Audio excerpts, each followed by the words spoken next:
السلام علیکم ورحمۃ اللہ تعالی وبرکاتہ۔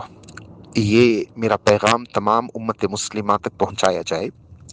یہ دراصل یہ ریکارڈنگ جو ہو رہی ہے وہ ایران کے سپریم لیڈر خامنائی صاحب کا جو قتل ہوا، جو ان کے تعلق سے معاملات پیش آئے، اس کے تعلق سے ہماری اہل سنت والجماعت کے بعض لوگ ان کا سٹیٹس رکھے ہوئے ہیں، ان کے لیے دعائیں مغفرت کر رہے ہیں، ایک نرم گوشہ اختیار کیے ہوئے ہیں، جذباتی ہو رہے ہیں وغیرہ وغیرہ۔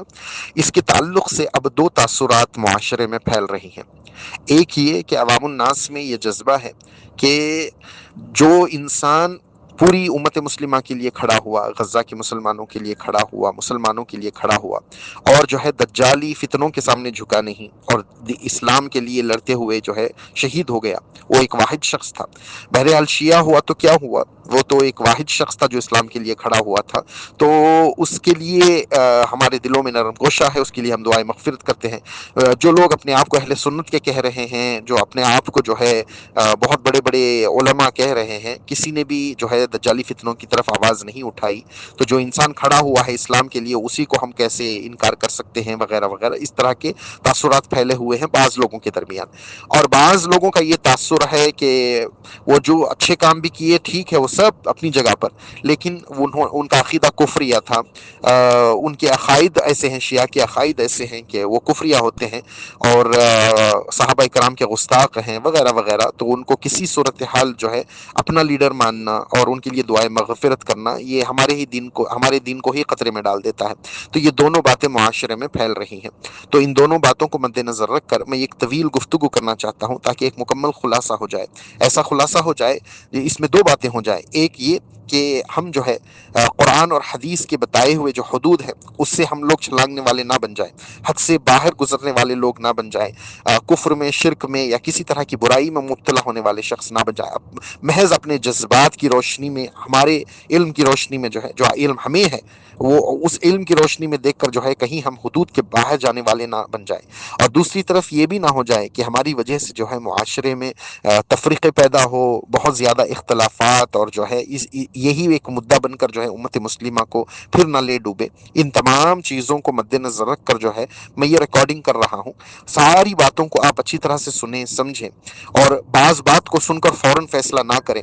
میں دونوں گروپ کی طرف سے پہلے بات کروں گا اور آخر میں اپنا موقف اور اپنا فیصلہ بیان کروں گا، تاکہ آپ لوگوں کو واضح ہو جائے کہ صحیح طریقہ کیا ہونا چاہیے۔ ٹھیک ہے، بات کا آغاز میں یہ کرنا چاہتا ہوں کہ یہ اس بات سے کرنا چاہتا ہوں کہ کون جنتی ہے کون دوزخی ہے، اس کا فیصلہ صرف اور صرف اللہ کے ہاتھ میں ہے۔ ٹھیک ہے، اللہ بہتر جانتا ہے کہ کون جنت کا مستحق ہے، کون دوزخ کا مستحق ہے۔ یہ بات میں اس لیے کہہ رہا ہوں، ایک تو بخاری شریف کی حدیث ہے کہ اعمال کا دار و مدار نیت پر ہے۔ جو بھی اعمال آپ کریں گے نا، ہر عمل جو آپ کر رہے ہیں، آپ کی نیت کیا ہے؟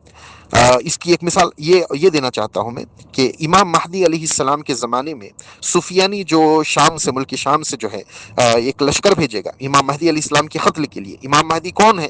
وہ اللہ کا خلیفہ ہیں، وہ اللہ حجت ہیں، زمین پر اللہ کی حجت ہیں، اللہ کا خلیفہ ہیں، اللہ کی طرف سے ہدایت یافتہ ہیں، ٹھیک ہے، مسلمانوں کے سرپرست ہیں۔ تو جو امام مہدی کا انکار کرے گا امام مہدی علیہ السلام کے ظہور کے بعد، یقیناً جو ہے وہ کفر کی طرف ہوگا، کیونکہ وہ ان کا ہدایت یافتہ ہونا حدیث سے ثابت ہے، اور ان کا یہ ٹائٹل کہ وہ اللہ کا خلیفہ ہے زمین پر، یہ اللہ کے رسول صلی اللہ علیہ وسلم نے بتایا ہے۔ اور جس نے اللہ کا خلیفہ کا انکار کیا اس نے اللہ ہی کا انکار کیا، اور جس نے اللہ کی ہدایت کا انکار کیا وہ گمراہی پر ہے، سمجھے؟ تو ان باتوں کو مد نظر رکھ کر یہ اس بات کو سمجھے۔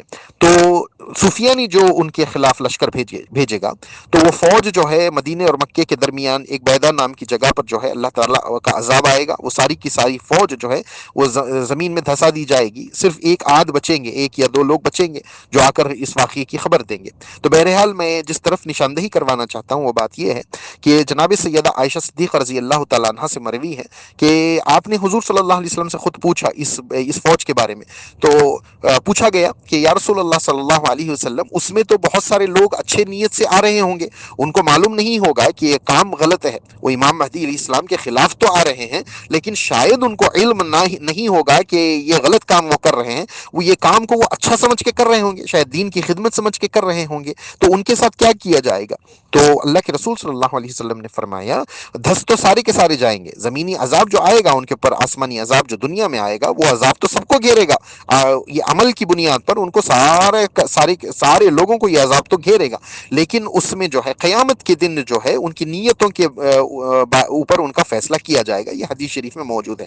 تو ظاہراً دیکھو تو وہ یہ ان کا عمل ہی یہ کفر ہے، یہ حجت اللہ، خلیفۃ اللہ، جو وقت کا مہدی ہے، اللہ سے ہدایت یافتہ ہے، سمجھے؟ تو اس کا انکار کرنا کفر میں لے جاتا ہے، ٹھیک ہے، لیکن اس کے باوجود بھی جو ہے ان کا فیصلہ نیتوں پر جو ہوگا، تو وہ یہ حدیث سے ہمیں کوئی درس لینا ہے، ہمیں درس یہ لینا ہے کہ اللہ کے سپرد کرنا ہے ہر بات کو ہمیں، ہم نہ ادھر جا سکتے ہیں، ہم نہ ادھر آ سکتے ہیں، سمجھے؟ ہمیں علم نہیں ہے، ہمیں علم اتنا ہی ہے کہ قرآن اور حدیث میں کیا بتایا گیا ہے، ہم ان حدود کو کراس نہیں کر سکتے۔ جس قرآن اور حدیث میں جس کو شرک کہہ دیا گیا وہ شرک ہو گیا، جس کو کفر کہہ دیا گیا وہ کفر ہو گیا، جس کو منافقت کہہ دی گئی اس کو وہ منافقت ہو گئی۔ ہم جان بوجھ کر جذباتی ہو کر ان چیزوں کو اپنا نہیں سکتے، اور جو لوگ ان کو اپنا چکے ہیں ان کو اپنا بھی نہیں کہہ سکتے، سمجھے؟ اور اگر واقعتاً ایسا معاملہ ہے کہ ان کا ڈاؤٹ کیس ہے تو وہاں پر زبان درازی بھی نہیں کر سکتے، سمجھے؟ کیونکہ یہ بات میں دوسری طرف سے بھی بتانا چاہتا ہوں کہ شیعہ میں بہت طرح کی جماعتیں ہیں، الگ الگ طرح کی جماعتیں ہیں۔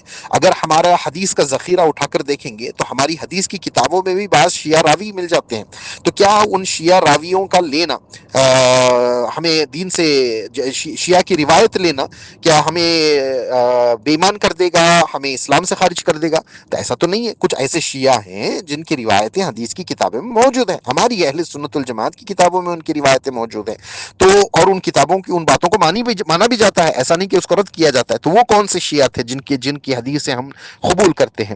اور دوسری بات یہ کہ اگر متفق یہ اہل سنت والجماعت کا فیصلہ ہو چکا ہے کہ شیعہ مکمل کافر ہیں، تو ایک سوال پیدا ہوتا ہے کہ کافر کو تو مکہ اور مدینہ میں آنے نہیں دینا چاہیے، اور ان کو جو ہے مکہ مدینہ میں داخلہ نہیں ہونا چاہیے، ان کا حج کیسے مان لیا جاتا ہے؟ ان کو حج کرنے کے لیے اجازت کیسے دیتی ہے؟ کل اٹھ کر کوئی ہندو بولے گا میں بھی حج کے لیے جاؤں گا، کوئی کرسچن بولے گا میں حج کے لیے جاؤں گا، تو کیا عام اجازتیں ملے گی؟ نہیں ملے گی۔ تو کیا سوچ کر شیعہ حضرات کو جو ہے مسجد نبوی میں نماز پڑھنے کا، خانہ کعبہ میں آ کر جو ہے وہاں پر حج عمرہ اور طواف کرنے کی اجازت جو دی جاتی ہے، اگر یہ واقعتاً ایسا ہی ہے تو پھر اس کے بارے میں تمام لوگ متفق ہو کر آواز کیوں نہیں اٹھا رہے ہیں اہل سنت والجماعت کے؟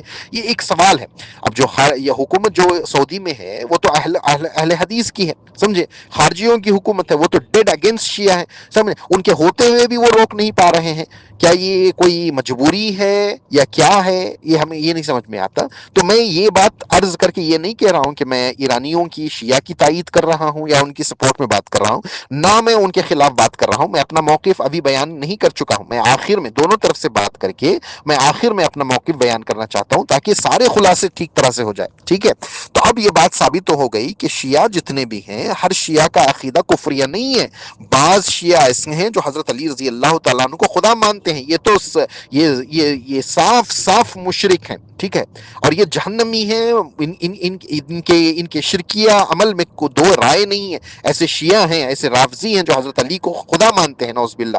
اور بعض شیعہ ایسے ہیں جن کا عقیدہ کفریہ ہے کہ وہ حضرت علی کو حضور سے بہتر مانتے ہیں، سمجھے؟ اور بعض شیعہ کا عقیدہ یہ ہے کہ 12 امام جو ائمہ اہل بیت ہیں ان کو جو ہے انبیاء سے افضل مانتے ہیں، اور بعض لوگ ان کو حضور کے برابر مانتے ہیں، کچھ لوگ جو ہے انبیاء کے برابر مانتے ہیں، وغیرہ وغیرہ۔ یہ عقائد تمام کے تمام کفریہ ہیں، سمجھے؟ نبی نبی ہوتا ہے، امتی امتی ہوتا ہے، کوئی نبی کوئی امتی کسی نبی کے برابر نہیں۔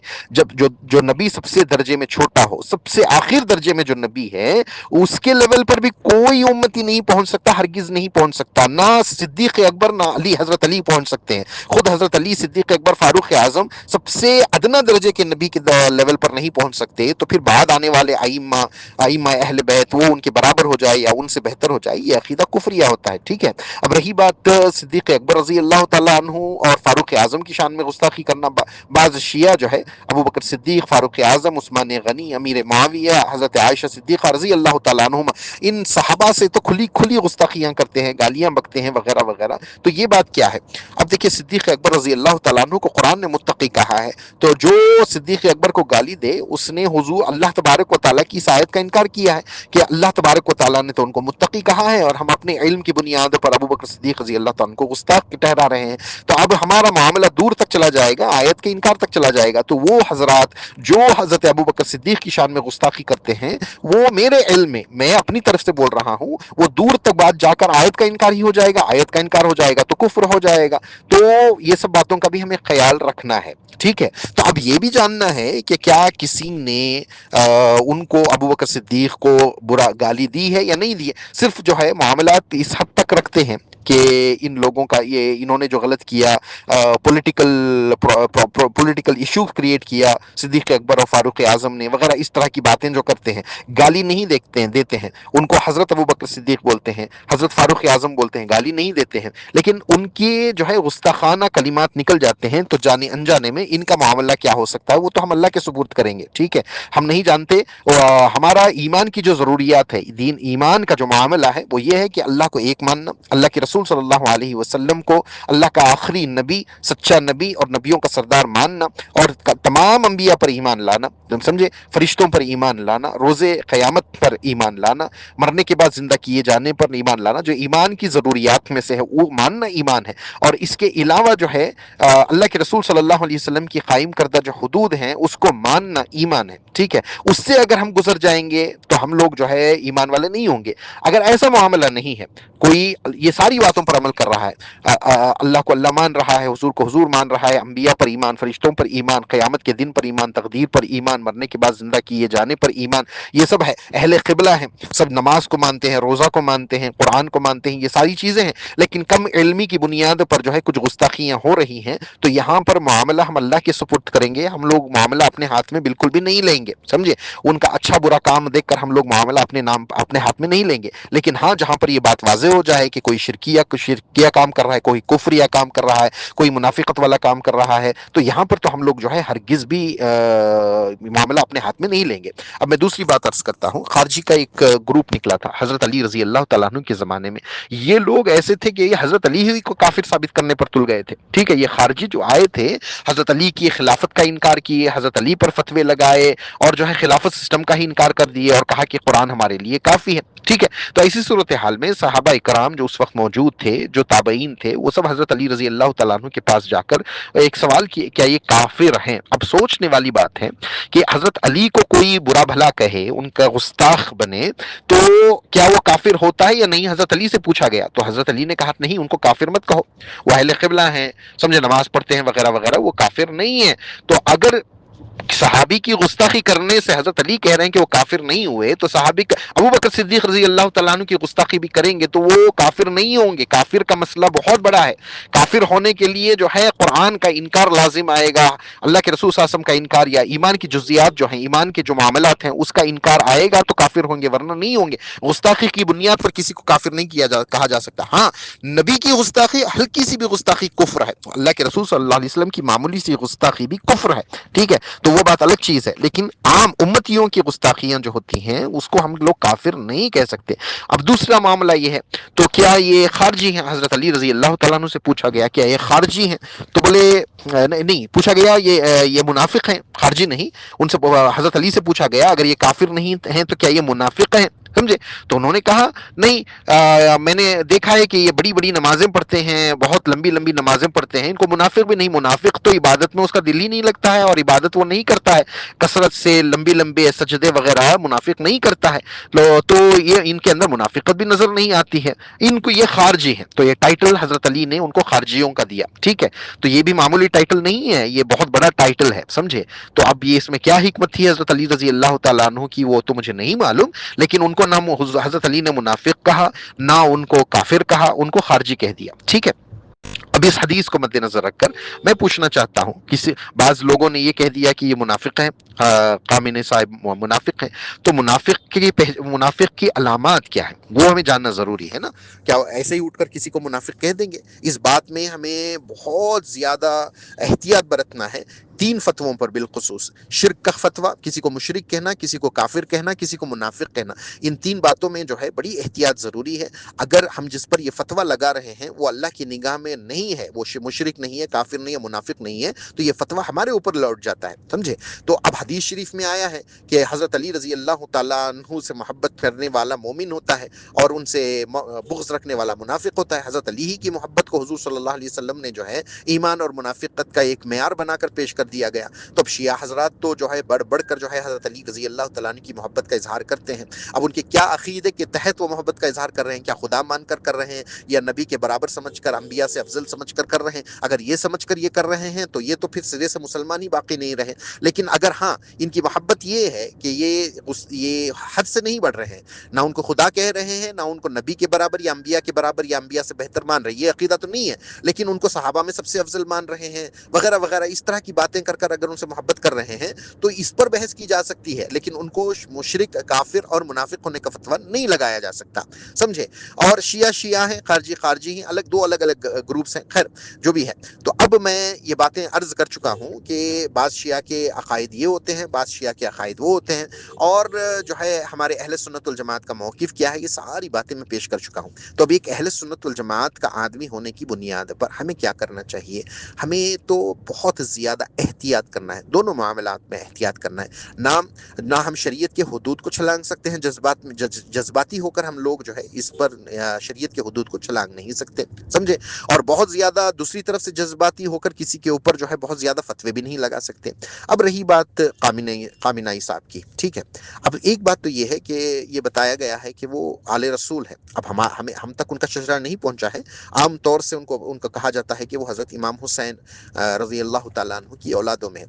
اگر واقعیتاً اگر وہ اللہ کے رسول صلی اللہ علیہ وسلم کی اولادوں میں سے ہیں، آپ کی آل میں سے ہیں، تو اعلیٰ حضرت اور ہمارے اکابرین امت نے یہ فتویٰ دیا ہے کہ اگر کوئی آل رسول سے زندگی میں کفر یا شرک کچھ بھی ہو جاتا ہے، اللہ پھر بھی جو ہے ان کو آخری وقت میں توفیق دیتا ہے، اللہ توفیق دیتا ہے کہ ان کو ایمان دے دیتا ہے، ایمان عطا کرتا ہے، حضور کی نسبت سے جو ہے ان کو ایمان عطا کر ان کو با ایمان دنیا سے لے جاتا ہے. آل رسول کے تعلق سے یہ فتویٰ آیا ہے. عبد القادر بدایونی رحمۃ اللہ تعالی علیہ کا ہوا یہ کہ اعلیٰ حضرت فاضل بریلوی امام احمد رضا خان رحمۃ اللہ تعالی علیہ نے یہ کہہ دیا کہ آل رسول سے کفر ہی نہیں ہو سکتا. تو جب آپ نے یہ فتویٰ دیا تو عبد القادر بدایونی رحمۃ اللہ تعالی علیہ نے اعلیٰ حضرت کو بتایا کہ بولے نہیں احمد رضا، ان سے جو ہے آل رسول سے کفر ہونے کا ہو سکتا ہے، ممکنات میں سے ہے کہ آل رسول سے بھی کفر ہو جائے، لیکن ان کا کفر باقی نہیں رہتا. اللہ تبارک و تعالیٰ مرنے سے پہلے ان کو تائب کروا لیتا ہے، ان سے توبہ کروا لیتا ہے اور ان کو جو ہے ایمان عطا فرما دیتا ہے. تو ان اقوال کو سامنے رکھے، اگر واقعیتاً خامنہ ای صاحب اللہ کے رسول صلی اللہ علیہ وسلم کی اولادوں میں ہیں اور زندگی میں ان کا عقیدہ ویسا نہیں جو بعض شیعہ کا ہوتا ہے، تو امید یہ ہے کہ ہو سکتا ہے اللہ تعالیٰ ان کو جو ہے ایمان کی موت دیا ہوگا یا جو بھی ہے. ہم فیصلہ نہیں کر سکتے بھائی کسی کے بارے میں بھی. ہاں واقعیتاً بات آ گئی، اگر واقعیتاً بات آ گئی، اگر یہ ثابت ہو گیا کہ ایک طرف وہ آل رسول بھی ہیں اور دوسری طرف یہ بات بھی ثابت ہو گئی کہ ان کا عقیدہ کفریہ تھا، یعنی حضرت علی کو جو ہے حضور کے برابر یا انبیاء سے افضل اس طرح کے عقائد ان کے تھے، تو ایسی صورت حال میں بھی میں کہتا ہوں کہ ہمیں احتیاط یہ کرنا ہے کہ ہم ان کو پوری طرح سے تسلیم بھی نہیں کریں گے، اپنا لیڈر وغیرہ بھی تسلیم نہیں کریں گے، اور دوسری طرف ان کے بارے میں برا بھلا بھی نہیں کہیں گے، کیونکہ ہمیں نہیں معلوم آل رسول ہونے کی بنیاد پر کہ اللہ نے ان کے گناہوں کو معاف کیا، ان کو توبہ کی توفیق دی مرنے سے پہلے، یہ ہم نہیں جانتے، کیونکہ واقعات بھرے پڑے ہیں. ایسا مجوسی تھا، مرنے کے بعد اللہ تبارک و تعالیٰ نے اس کی مغفرت کر دی ہے. ایسا کافر تھا، ظاہراً دیکھو تو اس کے اعمال سب لوگ اس کو جہنمی سمجھ رہے تھے، لیکن بعد میں دیکھا کہ وہ جنت میں گھوم رہا ہے. کسی ادا کو پسند کر کے مرنے سے پہلے اللہ تبارک و تعالیٰ نے ایمان دے دیا. تو کب اللہ تبارک و تعالیٰ کس کو ایمان دے دے؟ اگر آخری وقت میں مان کے چلو کہ خامنہ ای صاحب کی عقیدے کفریہ تھے، لیکن لاسٹ منٹ میں کسی ادا کو اللہ پاک نے پسند کر کے اگر ان کو ایمان کی دولت دے دی کی آخری لمحات میں اگر انہوں نے توبہ کر لی ہے تو ہمیں کیا پتہ ان باتوں کا. اگر ہم بڑی بڑی زبان درازیاں اگر کریں گے تو پھر ہم لوگ تو پھر گرفت میں آ جائیں گے. ہاں یہ تو ہے کہ شریعت کے جو حدود ہیں اس کو ہم چھلانگ نہیں سکتے. جو عقیدہ کفریہ ہے وہ کفری عقیدہ ہے. تو میں یہی کہنا چاہ رہا ہوں کہ احتیاط یہ ضروری ہے کہ ہم لوگ نہ حد شریعت کی حدوں کو چھلائیں گے سمجھے, اور نہ ہی ہم زبان درازی کریں گے ان معاملات میں. جبکہ کوئی آل رسول ہو تو ان کے معاملات میں ہرگز ہم زبان درازی بھی نہیں کریں گے, ٹھیک ہے. لیکن جو اگر آل رسول کوئی بات کہے نا کہ حضرت علی رضی اللہ تعالیٰ عنہ کا درجہ انبیاء کے برابر ہے یا انبیاء کے افضل ہے, تو اس بات کو ہم کفر تسلیم کریں گے. اس جملے کو کہتے ہوئے جب کوئی آل رسول یہ جملہ کہہ رہا ہے تو اس وقت ہم مانیں گے کہ یہ کفریہ جملہ ہے. ایسا کہنے سے انسان کافر ہو جاتا ہے, لیکن وہ کافر ہی باقی رہے گا مرتے دم تک. اللہ نے اس کا اس بات پر فیصلہ ہی کر دیا ہے کہ اب وہ کافر ہو کر مرے گا, وہ جنت میں نہیں جائے گا. اس کا ہم نہیں بتا سکتے. ہو سکتا ہے اللہ تبارک و تعالیٰ اس کو توبہ کی توفیق دے دے, بعد میں وہ جنت میں چلا جائے. تو ایسی صورتحال میں جو کفر ہے اس کو کفر مانیں گے, اور جنتی کون ہے جہنمی کون ہے اس کا فیصلہ ہم اللہ کے سپرد کریں گے. اور قیامت میں جو فیصلہ اللہ کرے گا ہمارا بھی فیصلہ وہی ہوگا. ہم ہوتے بھی کون ہیں, سب سے پہلے ہمارے فیصلے کی حیثیت بھی کیا ہے, ہم کون ہیں. اللہ جو فیصلہ کرے گا ہم فیصلہ وہی ہمارا فیصلہ. یہ کہنا بھی میں نے میری زبان سے یہ بات نکل گئی. ہمارا کیا فیصلہ, ہماری کیا حیثیت. ہمارا معاملہ یہ ہے کہ اللہ کی نگاہ میں جو جنتی ہماری نگاہ میں وہ جنتی, اللہ کی نگاہ میں جو جہنمی وہ ہماری نگاہ میں جہنمی, بس بات ختم. تو یہ سارے فیصلے قیامت تک چھوڑ دیں گے. اب رہی بات ان کا سٹیٹس لگانا کیسا ہے, ان کے لیے دعائے مغفرت کرنا کیسا ہے, اس کا میں ایک معاملہ بتاتا ہوں. احتیاط یہی بہتر ہے کہ ہم اہل سنت والجماعت ایسا کوئی سٹیٹس نہ لگائیں جس سے لوگوں کو یہ تاثر ملے کہ ہم بھی شیعہ ہیں. یہ ہم لوگ نہیں کر سکتے, سٹیٹس نہیں لگا سکتے. اب کیا ان کے حق میں مغفرت کی دعا کر سکتے ہیں؟ ہمیں وضاحت نہیں ملی ہے کہ ان کا خاتمہ ایمان پر ہوا ہے یا نہیں ہوا ہے, اور واقعتاً والے رسول ہیں یا نہیں ہے, ان کا عقیدہ واقعتاً کفریہ ہے نہیں ہے. جن لوگوں کو یہ باتیں نہیں پہنچی ان کا معاملہ کیا ہونا چاہیے؟ تو ان کا معاملہ بہت آسان ہونا چاہیے کہ اللہ کی بارگاہ میں یہ دعا کریں, اے کریم پروردگار تو پوری امت مسلمہ کی مغفرت فرما دے, اور جن لوگوں نے دین کی خدمات کی ہیں ظاہری طور پر یا جس اعتبار سے بھی دین کی خدمات کی ہیں, اور جنہوں نے دین کے لیے اپنا مال دیا, اپنا ٹائم دیا, اپنی جان دی, ان کو بہترین جزا عطا فرما دے. اور جو ہے شہداء کو تو جزا دے گا ہی, اے اللہ ہماری طرف سے بھی بہترین جزا ان کو دے دے. جو لوگ ہماری طرف سے کھڑے ہوئے دین اسلام کے لیے, امت مسلمہ کے لیے کھڑے ہوئے, ان تمام کو بھی تو جزا دے گا ہی, ہماری طرف سے بھی تو بہترین جزا دے دے, ان کے درجات بلند فرما. اس طرح سے ایک عام دعا کرے, اور آخر میں ایک جملہ یہ کہہ دیں کہ اے اللہ قامنائی صاحب ان کے بارے میں ہم نہیں جانتے, اگر تیرے علم میں وہ مسلمان ہیں,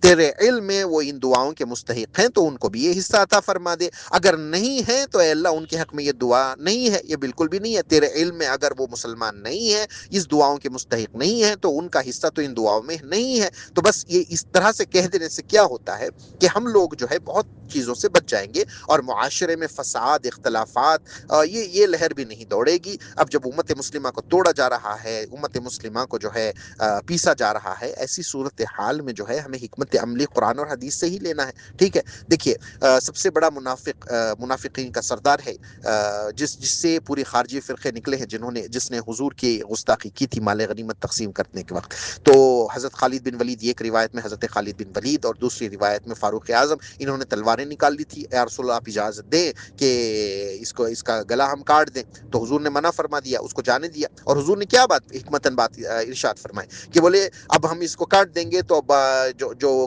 کفار مکہ ہیں, جو دوسرے لوگ ہیں, وہ یہ فتویٰ لگائیں گے یا یہ تاثر پیش کریں گے کہ یہ تو آپس میں ایک دوسرے کو کاٹ رہے ہیں. ٹھیک ہے, ظاہری طور پر وہ تو لوگ کلمے کی بنیاد پر سب کو مسلمان مانتے ہیں, لیکن یہ تو منافق تھا. سمجھے, منافق ہونے کے باوجود بھی حضور نے اس کو صرف کلمے کی بنیاد پر جو ہے اس کو چھوڑ اس لیے دیا تاکہ لوگوں کو یہ تاثر نہ پہنچے کہ یہ آپس میں ہی کاٹ رہے ہیں. سمجھے, تو اس حکمت عملی کو دیکھو تو وہ شیعہ کون ہے, سنی کیا ہے, وہ عقائد ہمارے پاس واضح ہیں.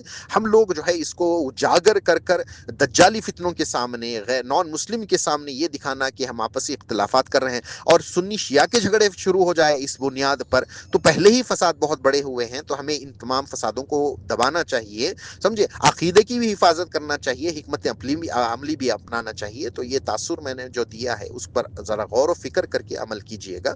تو آخر پیغام میرا یہی ہے کہ اہل سنت والجماعت کے جتنے بھی ہمارے افراد ہیں، جتنا بھی جذبہ آپ کا ہے ٹھیک ہے، لیکن ہم لوگ جو ہے ایسا کوئی تاثر نہیں دیں گے کہ لوگ کہیں ہمیں غلطی سے شیعہ نہ سمجھ بیٹھے، ٹھیک ہے۔